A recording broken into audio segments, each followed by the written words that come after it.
Well, this is the first time ever for Valenzuela and under Mayor Wesley's term na magkakaroon ng spelling bee and kasama ang public and private schools. And then we have 102 contestants now from 50 schools.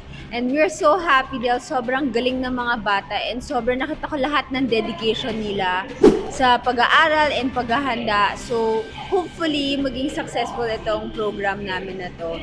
May first time, no?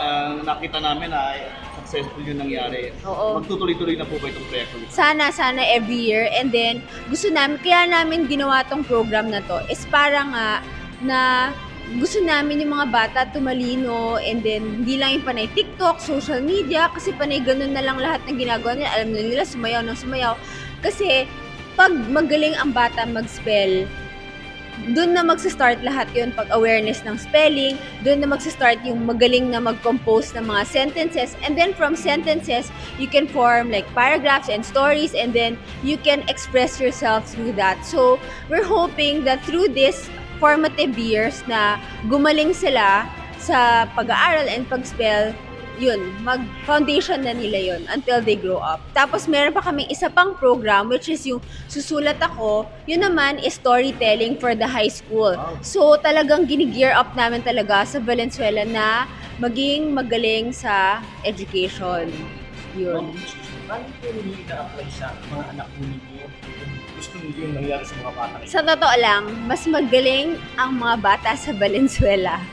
Yan ang na-realize ko. Yung mga bata lang sa mga public schools, mas resilient sila, tsaka mas masisipag sila mag-aral.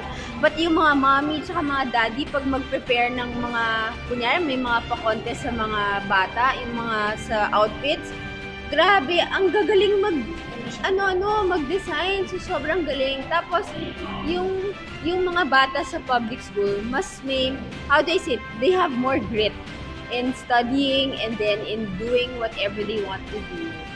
So, yung mga children nyo, Magaling din, pero mas magaling yung mga bata dito. Okay. Oo. Pagdating sa nutrition ng mga estudyante natin, meron po ba kayo Pagdating sa mga, yes, meron. I think under Mayor Rex's term before, meron na, actually tatlo yan sila, si kay Mayor Win dati, nag-form yata yung sa kusina, yung sa central kitchen. Nagkaroon kami ng central kitchen na lahat ng mga students sa public school, lalo na yung mga malnourished and underweight, may libre silang pagkain na. Tapos, meron ng Meals on Wheels. Meron na rin kaming ganyan ngayon. Tapos,